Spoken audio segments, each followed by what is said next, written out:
دیکھیں جو پہلا امپورٹنٹ ایشو ہے وہ یہ ہے کہ جو اسلام آباد کے پورے اسلام آباد اور وفاق کے لاکھوں مقدمات سننے والا ہائی کورٹ ہے، اسلام آباد ہائی کورٹ، اس ہائی کورٹ کو ختم کرنے کی سازش ہو رہی ہے، اس لیے کہ ہر رنگ کی بیوروکریسی کی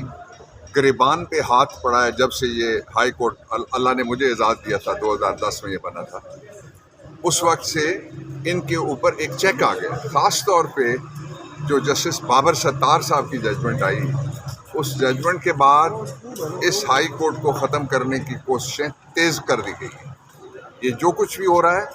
یہ اسی سازش کے مختلف حصے بکھرے آپ کو سامنے نظر آ رہے ہیں، لیکن میں یہ بات ریکارڈ پہ لانا چاہتا ہوں کہ ہم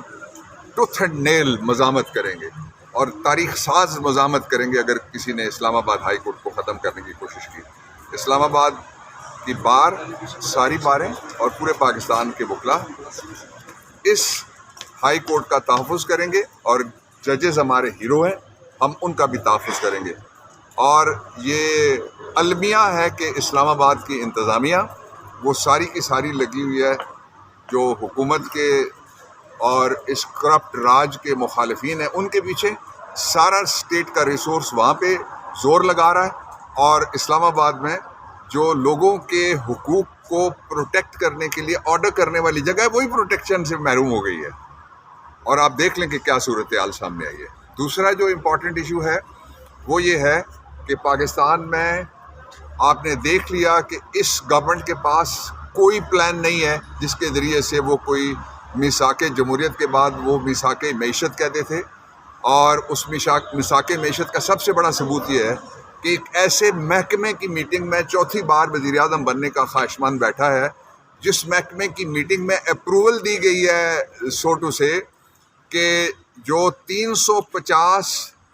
بلین روپے کا ہمارا والٹن ایئرپورٹ ہے لاہور کا، اس کو 50 بلین میں بیچا جائے۔ آپ دیکھیں گے پیچھے جس طرح سے پہلے بھی انہوں نے جو کچھ خریدا، بینک تھے وہ بھی یہ خود خریدتے ہیں آگے فرنٹ میں کمپنی رکھ کے، تو وہ خریدنے کی کوشش کر رہا، یعنی وہ اس قدر لڑک گیا، گر گیا کا لفظ میں نہیں استعمال کر رہا، غیر پارلیمانی ہو جائے گا، لڑک گیا، اس قدر کھائی میں گر گیا ہے کہ وہ ایک محکمے کی میٹنگ میں جا کے بیٹھتا ہے، اور اس کی وجہ وہ جو 350 بلین US ڈالر کا ہے، وہ جو پرائیویٹ ایئر کرافٹ اونرز ایسوسی ایشن ہے، ہم اس کے مطالبے کی حمایت کرتے ہیں کہ یہ کوڑیوں کے بھاؤ اس مول پہ نہیں بیچنا چاہیے جو والٹن ایئرپورٹ ہے۔ تیسری امپورٹنٹ بات وہ یہ ہے کہ مجھے امید ہے کہ جلد سپریم کورٹ آف پاکستان میں فل بینچ بنے گا، اور مجھے ساتھ یہ بھی امید ہے کہ یہ فل بینچ روزانہ کی بنیاد کے اوپر سماعت کرے گا، اس لیے کہ ججز کے لیے پاکستان میں ماحول غیر محفوظ ہوتا جا رہا ہے۔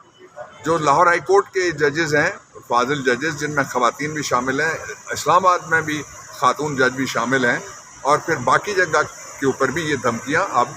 آ رہی ہیں۔ یہ دھمکیاں کہاں سے آتی ہیں، یہ دھمکیاں کون دیتا ہے، یہ فوری طور پہ پروب کر کے حقائق قوم کے سامنے رکھے جائیں تاکہ یہ وسپرنگ کمپین جو ہے وہ ختم کی جائے۔ اور آخری بات یہ ہے کہ پاکستان میں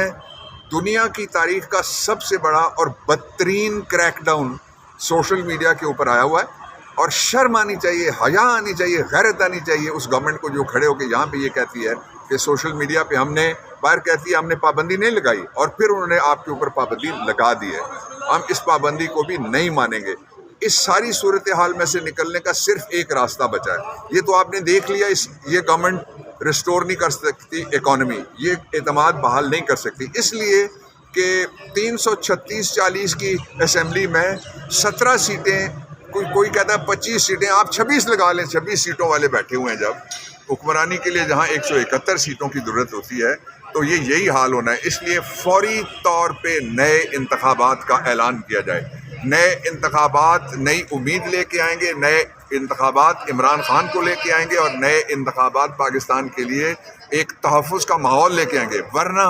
یہ جو علاقائی جنگ ہے اس میں لوگ دھکا دے رہے ہیں آہستہ آہستہ۔ آپ کچھ چیزیں میں نہیں کہنا چاہتا، لیکن میں اشارہ ضرور کرنا چاہتا ہوں کہ جو مڈل ایسٹ کی جنگ ہے اس میں مغربی طاقتیں پاکستان کو ملوث کرنے کے لیے لگی ہوئی ہیں، اس سے ہمیں بچنا ہوگا۔ سر، سائفر کے اس آخری مراحل میں داخل ہو گئے ہیں، کیا سمجھتے ہیں کہ کیا فیصلہ ہو سکتا ہے؟ خان صاحب کیا عمران خان کے خلاف ہماری خواتین خواب و صنم بلوچ ہو، خواب و عالیہ حمزہ ہو، یاسمین راشد ہو، اور پاکستان کے بچے جو سوشل میڈیا کے اٹھائے گئے ہیں، کسی کے خلاف کوئی ایک کیس بھی ایسا نہیں ہے جو میرٹ پہ بنتا ہو. یہ سارے کیس پاکستان کے نظام انصاف کے لیے نظام شرمندگی اور یہ ایک ستارہ سیاہی ہے جس کو فوری طور پہ سیاہی کو دھونا چاہیے. بہت شکریہ.